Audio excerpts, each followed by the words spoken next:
자, 김기현 울산시장 동생이죠. 동생에 대한 하명 수사가 이루어졌다. 검찰이 이렇게 보고 있습니다. 그러나 하명 수사는 없었던 것 같습니다. 예, 하명 수사로 하명 수사로 보기 힘든 정황들이 속속 나오고 있어요. 오늘 그 기사 중심으로 함께 다뤄보도록 하겠습니다. 여러분, 12월 14일 토요일 낮 1시 서울 수유동에 있습니다. 오산이 아니라 서울 수유동에 있는 한신대학교 신학대학원에서 평화나무 후원 행사가 있어요. 여러분, 저희가 3억 목표로 하고 있습니다. 3억 모아서 그래서 이제 우리 이번 총선에서 보수 개신교회를 필두로 한 이런 개신교회의 불법 선거운동을 차단하는 그런 일에 저희가 앞장서려고 합니다. 그러니까 한 석당 한 100만 원 드리는 꼴이죠. 그래가지고 과연 이게 제대로 된 감시와 감찰이 가능하겠는가? 저희도 회의적입니다. 3억은 최소예요, 최소. 여러분 3억 채워주시면 감사하겠습니다. 아이, 얼마나 좋아요. 300명이 100만 원씩 해주시면 좋겠고, 3,000명이 한 10만 원씩 해주시면 좋겠고, 3만 명이 한 만 원씩만 해주시면 좋겠고, 그렇긴 한데 열심히 기도하고 있습니다. 여러분 많이 도와주시기 바랍니다. 그날 오세요. 토요일 낮 1시에 오셔서 평화나무 후원 행사 동참하시고요. 1시에 오시면 또 식사도 하실 수 있습니다. 식사도 하시고, 예, 즐거운 시간 가져주시기 바라겠습니다. 좋은 공연도 여러분들께 선사합니다. 자, 김기현 하명 수사, 검찰의 속보이는 수사, 이런 제목의 섹션 함께 하겠습니다. 7,000원 운전자 보험 광고 우선 하겠습니다. 내가 낸 병원비를 보장해주는 실손보험 얼마에 가입하고 계십니까? 40세 남성 기준 월 10,000원대, 10살 자녀라면 월 5,000원대에 가능합니다. 값비싼 임플란트를 보장해주는 치아보험 얼마에 가입하고 계십니까? 50세 남성 기준 임플란트 하나당 100만 원 보장에 월 2만 원대고 20년 동안 보험료가 오르지 않는다고 합니다. 월 2만 원대 비갱신 암보험도 7,000원 운전자 보험 카페를 검색하시기 바랍니다. 연중 무휴 밤 9시까지 상담 가능합니다. 보험료 때문에 힘드신 분들 전화해 보세요. 만족하실 겁니다. 016-360-0689 016-360-0689 02849-9730 02849-9730이 되겠습니다. 자, 여러분들 모두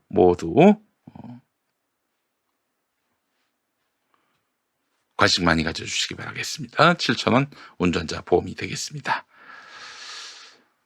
제목 좀 무리수, 윤석열 자한당 커넥션 이렇게. 우리 김승중님 그렇게 보시는군요. 오늘 장용진의 학익진을 들으시면은 이게 무리수가 아니라는 것을 아실 수 있을 겁니다. 오늘 그 예고편 같은 거 이 시간에 오늘이 아니라 지금 이 시간에 예고편 같은 거 들려드리겠습니다. 네. 보십시오. 이제 검찰이 이 청와대 하명 무리한 단독 수사라고 하는데, 그러니까 이제 김기현 울산시장 측근 비리 의혹 수사와 관련해서 이것이 청와대가 민주당 송철호 후보 당선을 위해서 자유한국당 김기현 후보를 표적 수사를 한 것이다, 이렇게 보고 있습니다. 검찰이요. 예. 어이구, 표적 수사를 한 번도 안 하신 것처럼 말씀하시네, 우리 검찰이. 하명 수사 단 한 번도 받아보지 않으신 것처럼 말씀하시네. 예. 하여튼 그건 둘째치고. 그러나 지금 돌아가는 정황을 보니까 말이죠, 경찰의 무리한 단독 수사 말도 안 된다는 것이 입증이 되고 있습니다. 울산경찰청이 지난해 초 김기현 당시 울산시장 측근 비리 의혹 수사를 벌일 당시 관련 고발 대상자에 김기현 시장도 포함되어 있었지만, 당연하죠. 김기현 시장을 뒷배로 여기고 벌인 비리 아니겠어요? 예. 그런데 경찰이 말이죠.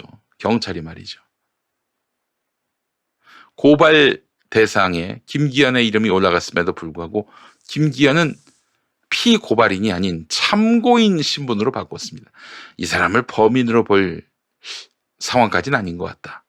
김기현을 봐줘요? 그러더니 소환 조사조차 하지 않았어요. 이건 김기현 대놓고 봐줬네. 경찰이. 게다가 또 검찰 같은 경우 자기들도 관련 비위 첩보에 대해서 내사를 벌였습니다. 자기들도 수사했네.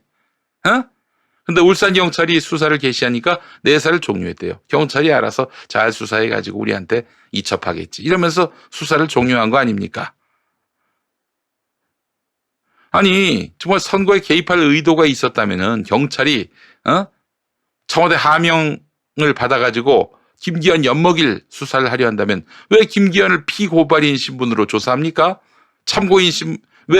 왜 김기현을 참고인 신분으로 조사합니까? 피고발인 신분으로 조사해야지. 안 그렇습니까?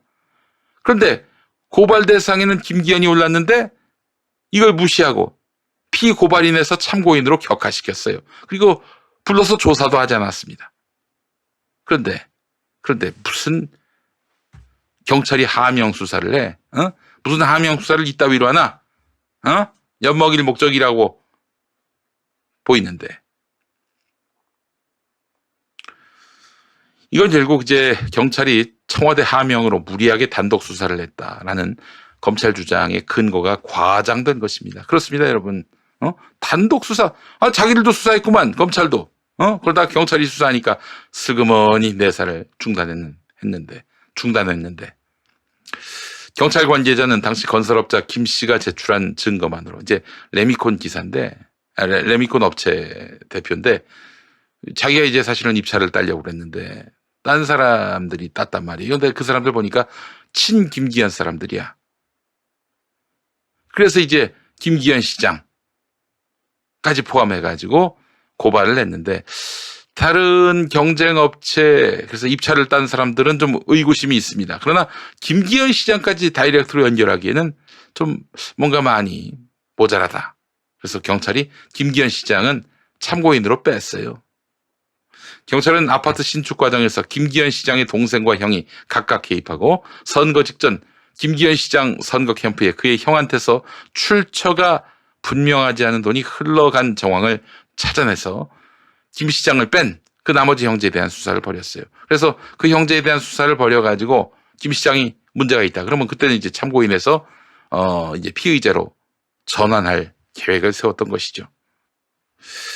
자, 이 때문에 경찰 안팎에서는 당시 수사를 두고 지방선거를 앞두고 청와대 하명으로 김기현 시장을 낙선시키기 위한 정치적 의도가 있었다는 검찰과 일부 야당 주장에 무리가 있다는 지적이 나오고 있는데, 경찰 관계자는 경찰 수사가 김 시장의 낙선에 목적이 있었다면 그를 고발인 신분으로 소환 조사하는 것만큼 영향을 끼칠 수 있는 방법은 없었을 것이다. 그렇죠. 피고발인 신분으로 김기현을 불렀다. 공개 소환을 했다. 그러면은 선거 국면에서 치명타가 가해질 수 있는 거죠. 그러나 이 고발 대상자에서 피고발인에서 참고인으로 격하시켰어요. 나중에 수사하기 위해서. 이게 무슨 하명 수사가 이따위 하명 수사가 있습니까? 말도 안 되는 거예요. 한마디로 얘기해서 여러분. 자, 여러분. 근데 제가 왜 제목을 이 수사의 목표는 또 유재수 전 부산경제부시장에 대한 그런 수사도 실상은 조국을 목표로 한 것이 아니라 문재인 대통령을 목표로 한 것이다. 이렇게 볼 수 있다고 제가 제목을 달았잖아요. 이게 바로 오늘 업로드될 장용진 기자의 학익진, 여기서 소상히 다룹니다. 간단하게 말씀을 드리자면은 검찰이 이런 무리한 수사를 벌이고 있는 배경에는 청와대 윗선, 즉 문재인 대통령을 노리는 것이라고 볼 수 있는 겁니다. 예를 들어서 감찰하지 마시오. 유재수에 대해서 감찰하지 마시오. 이렇게 명령을 내렸다든지, 또 김기현에 대해서 수사하시오. 이렇게 하명을 했다면 부당한 지시는 탄핵 사유가 될 수 있습니다. 물론 지금 의회 구성을 보게 되면은 민주당이 다수 의석을 갖고 있습니다. 120석이 넘잖아요. 탄핵을 할 수가 없습니다. 200석이 넘어야 하거든요. 나머지 야당이 똘똘 뭉쳐가지고 문재인 대통령 탄핵을 결정했다 하더라도 120석이 넘어갔는데 민주당에서 이탈표가 20표 이상 나오지 않는 이상이야. 그게 가능하겠습니까? 결국에는 이게 뭐냐면은 여러분 탄핵이 되냐 안 되냐의 문제보다는 논란은 이제 가열되는 것이죠. 탄핵이 안 되더라도 정치적 공방의 사유가 될 수 있다는 겁니다. 그렇잖아요. 임박한 총선에서 야 문재인도 박근혜하고 다를 바가 없다더라. 부당한 지시를 내렸다. 위법한 행동을 했다. 당연히 문재인은 탄핵돼야 한다. 여러분 저희들에게 표를 몰아주세요. 저희가 넉넉하게 의석을 몰아서 민주당 의석을 100석 미만으로 만들어 놓으면 저희가 200석 넘게 의석을 확보해 가지고 그러니까 민주당하고 정의당 의석을 100석 밑으로 묶어주세요.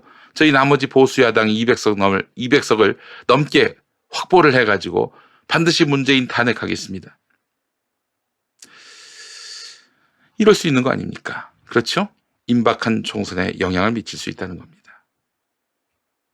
실제로 대통령을 겨냥한 것일 수 있다 이런 주장이 언론에 나오고 있는 것입니다. 그래서 최근에 이 수사는 조국이 목표가 아니라 문 대통령이 목표다라는 것이 장용진 기자의 설명입니다. 여러분 이따 장용진 기자의 하객진 올라올 텐데 많이 봐주시기 바라겠습니다.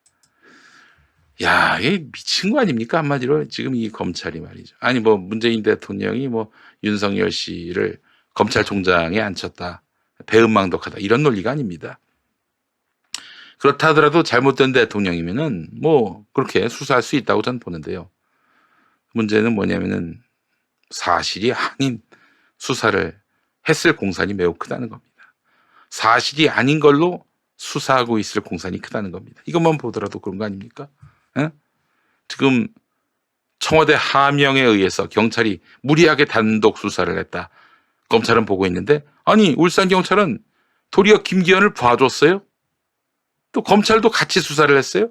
무슨 무리한 단독 수사야? 지위 고하를 불문한 수사가 정의죠. 여러분 지금 그렇게 하고 있는 겁니다. 근데 이게 수사의 필요성이 있어서 수사를 하는 것과 너 한번 엿먹어봐라 하고 달려들고 짓밟는 식의 그런 수사가 동일할 수는 없는 것이죠. 민주정권을 개무시하고 밟으려고 하는 의도가 확연하다. FBN NI님, HI님 말씀하셨습니다. 네, 공소로 사기치는 검찰 브라이언 최님 이런 말씀하셨어요.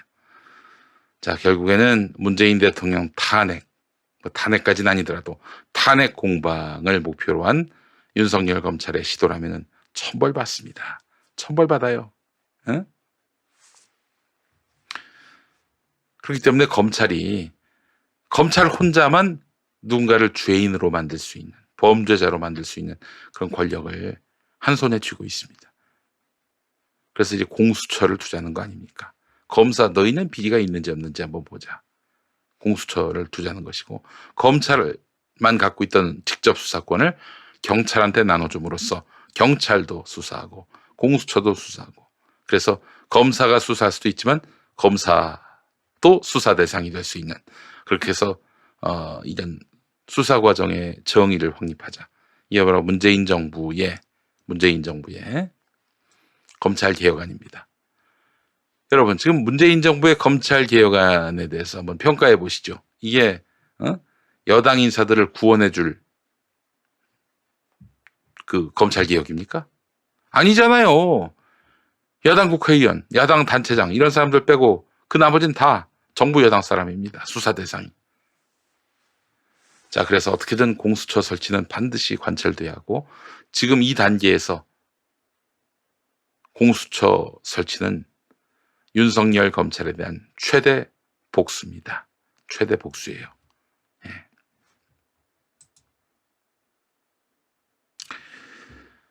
자, 여러분 지난 금요일 김용민 라이브 KBS 1라디오 김용민 라이브에 이탄희 전 판사께서 나오셨어요. 참 말씀 조근조근하게 잘 하시는데 정말 똑똑하다는 인상을 받았고요. 이 양반이 똑똑한 데다가 또 이렇게 정의롭기까지 하니 그래도 우리나라의 이런 법률가들이 다 썩어 빠진 사람들만은 아니다라는 생각을 갖게 만들었습니다. 여러분 누군가가 말이죠. 이제 수사를 받게 됐어요. 뭐 돈이 없는 분들은 아무 법률가라도 붙잡고 부탁을 하고 싶겠지만은 돈이 좀 있단 말이에요. 여윳돈이 있는 사람들은 어떤 변호사를 씁니까? 수사 단계에서. 바로 검찰 출신 변호사를 선임하는 경우가 많이 있습니다. 왜 그러느냐? 기소 단계에서 좀 유리하게 봐주길 바라는 마음. 이런 거예요, 한마디로. 예를 들어서 검사장 출신의 변호사가 있단 말입니다. 검사장 출신 변호사가 자기가 이제 수임하게 된 그런 의뢰인의 요청을 받아요. 그리고 이제 그 의뢰인이 수사를 받게 되는 검찰청에 검사장한테 전화를 합니다. 자기 후배일 거 아닙니까? 후배일 확률이 높지 않습니까? 전화해가지고 나 아무개 변호사야. 전화를 받는 쪽에서 아이고 선배님 잘 지내시죠? 그러면 이제 이 변호사가 그거 잘 지내. 우리 저 땡땡 검사장도 잘 지내시지? 그 말이야 이 아무개의 사건이 있단 말이지. 아무개 사건이요? 그게 당신이 지금 일하고 있는 검찰청 소관이더라고. 아, 그렇습니까? 내가 알아봤는데 당신이 일하고 있는 검찰청에서 수사하고 있는 사안이더라고. 아무개 사건 말이야. 아무개 사건. 아, 그런가 보네요. 제가 좀 알아볼까요? 내가 다 알아봤는데 당신 검찰청에서 지금 수사하고 있는 사안이더라고. 그래서 뭐 또 반가워서 전화 한번 한 거야 하고 딱 이제 끊는단 말이죠. 자, 이렇게 전화 한 통합니다. 근데 대개는 또 이렇게도 전화하는 그 검사장 출신 그 변호사들, 물론 모든 분들이 다 그렇다는 건 아닙니다. 절대 다 그렇다는 건 아니고, 그 전화는 그 자기가 수임한 사건이 아닌 경우도 있어요. 그냥 전화변론만 하는 거지. 전화변론이란 게 어디 있습니까? 검사장한테 연락하면 검사장은 또 이 전화를 받고 이제 구체적인 뭔 청탁은 없지만은 우리 선배님이 맡으신 사건이 잘 봐드려야지 이러면서 또 맞아 후배 검사한테 그 수사가 말이야 실상은 이거였더만 라고 하면서 슬쩍 또 방향을 틀도록 압박을 가합니다. 미모지조님 다는 아닌데 거의 다가 맞다고. 그래요. 이렇게 얘기하면은 검찰에서 제대로 수사할 수 있겠습니까? 검찰만 수사하잖아요, 지금. 전관 변호사 같은 경우 퇴임 후 흐른 시간에 따라 수임료도 지속적으로 감소하는 모습을 보였다. 이 점이 여러분 굉장히 주목됩니다. 퇴임 3년 이내의 법원장과 검사장 출신은 평균 1,177만 원을, 퇴임 3년 이내의 부장판사나 부장검사 출신들은 평균 1,191만 원을 받았는데, 퇴임 1년 차에 비해서 퇴임 3년 이내의 전관은 평균 수임료가 30% 가까이 낮아진 것이다. 그러니까 연차가 오래될수록, 즉 법원검찰청으로부터 떠난 지 시간이 꽤 될수록 점점 이 변호사의 가치는 떨어져요. 왜냐? 거기 그만둔 지 얼마 안 돼야 사실 그 검찰청이나 법원에다가 압력 혹은 청탁을 할 수 있는 그런 인적 네트워크가 형성되지 않겠어요? 10년 지나고 20년 지나봐요. 뭐 지금 검찰청 법원에 아는 판검사가 몇이나 있겠어요. 그래서 퇴임 3년 이내의 전관, 퇴임 1년 이내의 이 전관은 퇴임 3년 이내의 전관보다 30%가량 더 많이 받는다는 겁니다. 예. 자, 지금 이것도 수술하겠다는 거 아니에요? 문재인 정부, 검찰개혁안이, 또 사법개혁안이. 법원과 검찰의 로비 명목으로 추가 비용을 요구받은 경험이 있는 의뢰인도 비전관 변호사에 비해서 전관 변호사를 선임한 경우가 4배가량 많았습니다. 이른바 성공보수라고 하죠. 성공보수. 의뢰인들은 전관 변호사를 선임한 경우 사건에서 유리하다고 인식하는 경향이 90%에 달했다. 어떤 범죄든 누가 변호인으로 선임되건 간에 상관없이 법에 따라서 처벌되고 판단받고 그럴 줄 알았는데 아니에요. 어떤 변호사를 쓰느냐. 전관 변호사를 쓰면은 유리하다라는 인식이 90%에 달한다. 참. 한번 보겠습니다. 사건당 변호사 수임료 조사 결과 그냥 사법연수원 출신 바로 변호사 기업하신 분들 같은 경우 525만 원, 판검사 출신은 995만 원, 퇴임 1년 이내 법원장 검사장 출신이 1564만 원. 네, 그래요. 1년 차가 1564만 원이고 3년 차가 되니 평균 수임료가 이보다는 30%가량 낮아진다.